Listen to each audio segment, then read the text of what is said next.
नमस्ते। Health and happiness channel में आप सभी का स्वागत है। दोस्तों, आपने हमारा लास्ट वीडियो तो देखा ही होगा। उसमें हमने कोरोना के थर्ड वेव को रोकने के बारे में बताया था। खुशी की बात यह है कि अभी केसेस कम हो रहे हैं। अगर हम सही सावधानी बरते तो हम कोरोना को आगे 2-3 महीने में रोक सकते हैं। इसलिए अभी हमें सुरक्षित रहना है और कोरोना संक्रमण को रोकना है। आप सभी को पता है कि कोरोना का गंभीर स्वरूप 10 से 15 दिन में खत्म हो जाता है, पर फिर भी कुछ ऐसे सिम्टम्स हैं जो हमें सताते रहते हैं। उसे कहते हैं पोस्ट कोविड सिम्टम्स। जी हाँ, आज हम बात करने वाले हैं पोस्ट कोविड सिंड्रोम के बारे में।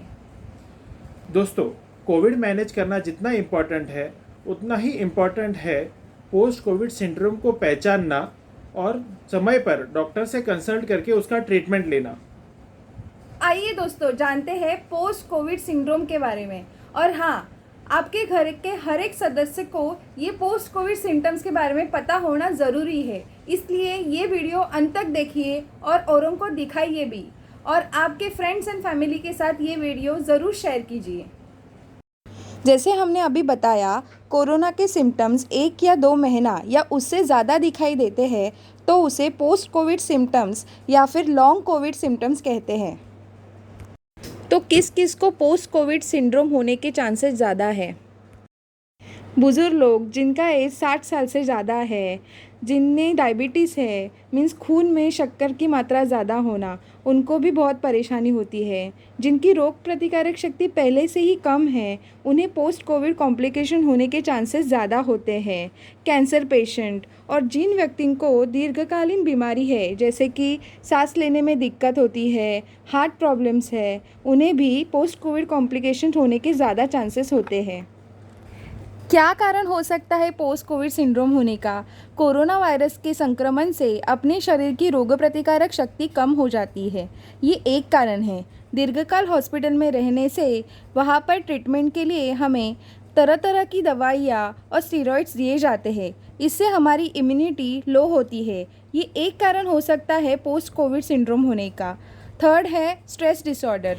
ये एक मेंटल हेल्थ से जुड़ी हुई समस्या है जो एक भयानक घटना से जुड़ी होती है। पेशेंट 15 से 20 दिन आइसोलेशन में रहते हैं तो अकेलापन महसूस करते हैं। इसका कारण स्ट्रेस होता है। मल्टी इन्फ्लेमेटरी सिंड्रोम कोरोना संक्रमण की वजह से सभी अवयवों पर असर करता है। इनमें सूज आ जाती है, कार्यक्षमता में बदल दिखाई देता है, कार्यक्षमता कम हो जाती है। इससे पूरी शरीर पर असर दिखाई देता है। जैसे कि अगर हार्ट पे असर हो तो मायोकार्डियल इन्फेक्शन मतलब हार्ट अटैक आने के चांसेस होते हैं। खून के धमनियों में गुठलियाँ हो तो फिर सांस लेने में तकलीफ होती है, या फिर पैरों में सूजन हो सकती है। सीने में दर्द या फिर ब्रेन स्ट्रोक होने के चांसेस होते हैं।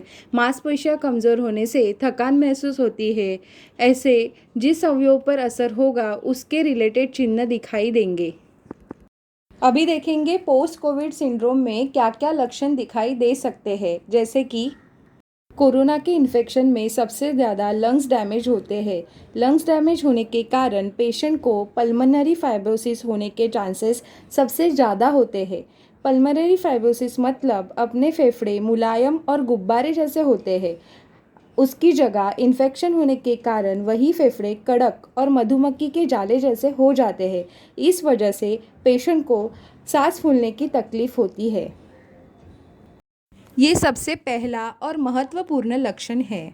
कोरोना से श्वसन नलिका के मांसपेशी या हार्ट पे इफेक्ट होने से कई पेशेंट में कफिंग या चेस्ट पेन के लक्षण दिखाई देते हैं। कई पेशेंट में खांसी लंबे समय तक दिखाई देती है। तीसरा लक्षण है हाई ब्लड शुगर, यानी कि खून में शक्कर की मात्रा बहुत बढ़ जाना। अधिकतम डायबिटीज़ पेशेंट में कोरोना के रिकवर होने के बाद ब्लड शुगर लेवल बढ़ने की तकलीफ ज़्यादा पाई गई है। इससे पेशेंट का डायबिटीज़ प्रोफाइल में फ्लक्चुएशंस आने के चांसेस होते हैं और उसके साथ ही उसकी कॉम्प्लिकेशंस भी बढ़ जाती है। चौथा है बुखार। कोरोना इन्फेक्शन से ठीक होने के बाद भी कई पेशेंट में हल्के से लेकर ज़्यादा बुखार नोटिस किया गया है। पांचवा है loss of taste and smell. कई पेशेंट में कोरोना वायरस के संक्रमण की वजह से टेस्ट और स्मेल लंबे समय तक न आने के सिम्टम्स दिखाई देते हैं। छठा है बदन दर्द, सिर दर्द और जोड़ों में दर्द होना। कई लोगों में ये परेशानी 2 से 6 महीने तक सताती है। 7वां है थकान यानी कि फटीग। कोरोना से रिकवर होने के बाद पेशेंट कंटिन्यूअस थकान महसूस करता है, जैसे शरीर में कोई ताकत ही नहीं बची है। इसे क्रोनिक फटीग सिंड्रोम बोलते हैं। 8वां है ब्रेन फॉग। कोविड से जब लोग रिकवर होते हैं तो कभी कभी वो लोग कंसंट्रेट नहीं कर पाते हैं और काम करने या बात समझने में भी दिक्कत होती है। अगला है धड़कनें तेज़ होना, एक डर जैसा लगना, पैल्पिटेशन जिसे बोलते हैं। ये लक्षण भी कई पेशेंट में पाया जाता है। कोरोना से रिकवर होने के बाद लोगों में इंसोम्निया यानी कि नींद न आना, एंजाइटी यानी कि व्याकुलता या फिर डिप्रेशन, उदासी पाई जाती है। इन्फेक्शन। कोविड पेशेंट में इम्यूनिटी लो होने के वजह से शरीर में कहीं भी बॉडी पर इन्फेक्शन होने के चांसेस होते हैं, जैसे कि लंग इन्फेक्शन या फिर mucormycosis, black fungus, yellow fungus, white fungus और यूजुअली ये लंग्स या फेस रीजन, फेफड़े या फिर चेहरे पर दिखाई देता है। मिनिस्ट्री ऑफ हेल्थ की गाइडलाइन के अनुसार इन चीज़ों को फॉलो करके हम इजीली रिकवर हो सकते हैं। तो उसमें फर्स्ट है न्यूट्रिशनल डाइट। हमें ताज़ा और आसानी से पचन होने वाला खाना खाना चाहिए। हमें अपने खाने में सभी प्रकार की सब्जियां, फल का इस्तेमाल करना चाहिए। सभी सब्जियों में विटामिन्स, मिनरल्स होते हैं, तो अपनी रोग प्रतिकारक शक्ति बढ़ती है। हमें ज़्यादा से ज़्यादा हाई प्रोटीन डाइट लेना चाहिए।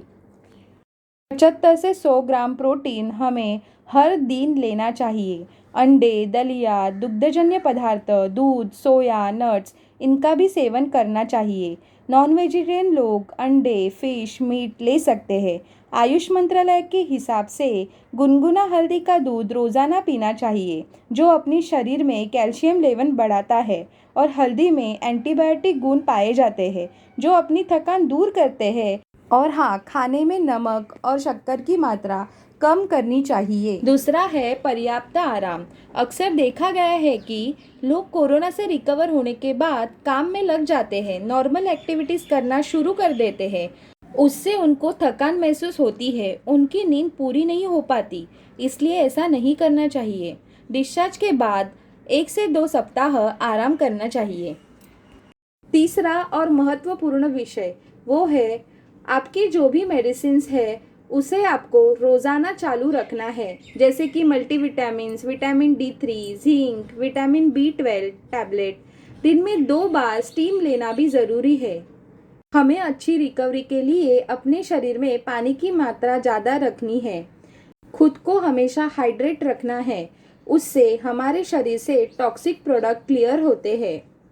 दिन भर में हल्की एक्सरसाइज या फिर आधा से 1 घंटे का वॉक करना ज़रूरी है। योगा एंड प्राणायाम। अपने सांस की क्षमता बढ़ाना अभी कोरोना काल में ज़्यादा महत्वपूर्ण है। उसके लिए आपको रोज़ योगा, प्राणायाम, ध्यान करना महत्वपूर्ण रहेगा। जिन लोगों को टेस्ट और स्मेल नहीं आती है वो लोग नीलगिरी तेल, लवंग तेल, चमेली तेल, इन सब की खुशबू लेने की कोशिश करें। और टेस्ट के लिए दिन में 2 बार गुनगुने पानी के साथ लहसुन का प्रयोग करें। जिनको बलगम या खांसी की परेशानी है वो डॉक्टर के परामर्श से म्यूकोलाइटिक या कफ सप्रेसेंट ले। सांस लेने में तकलीफ है, उन्हें इन्हेलेशन स्टेरॉइड की ज़रूरत पड़ सकती है। एंजाइटी और डिप्रेशन के पेशेंट को रिकवर होने के बाद अपने मित्र और रिश्तेदारों के साथ समय बिताना चाहिए। अगर परिस्थिति और कठिन हो तो डॉक्टर या साइकियाट्रिस्ट को कंसल्ट करना इम्पॉर्टेंट है। अपने मित्र परिवार के साथ हमेशा बात करना, जुड़े रहना, इससे कोविड की रिकवरी होने में हमें मदद होती है। अपनों के साथ बात करने के बाद हमारा दिल खुश रहता है, मन प्रसन्न हो जाता है। फिर अपनी पसंदीदा चीज़ें हमें करनी चाहिए, जैसे कि अपनी पसंदीदा बुक पढ़ना, पेंटिंग करना, गाने सुनना, अपनी फेवरेट मूवी सबके साथ देखना। इन सब चीज़ों से पोस्ट कोविड रिकवरी होने में मदद होती है। उम्मीद है हमारे वीडियो में जो जानकारी है वो आपके काम में आएगी। इस वीडियो का उद्देश्य ये है कि आप आपके शरीर के चिन्हों को पहचानें और तुरंत से डॉक्टर से सलाह लें और उपचार करवाएं। याद रखें, जानकारी फैलाएं, डर नहीं। यदि आपको हमारा चैनल पसंद आता है तो हमारे वीडियो को लाइक और शेयर ज़रूर कीजिए और हमारे चैनल को सब्सक्राइब ज़रूर कीजिए। धन्यवाद।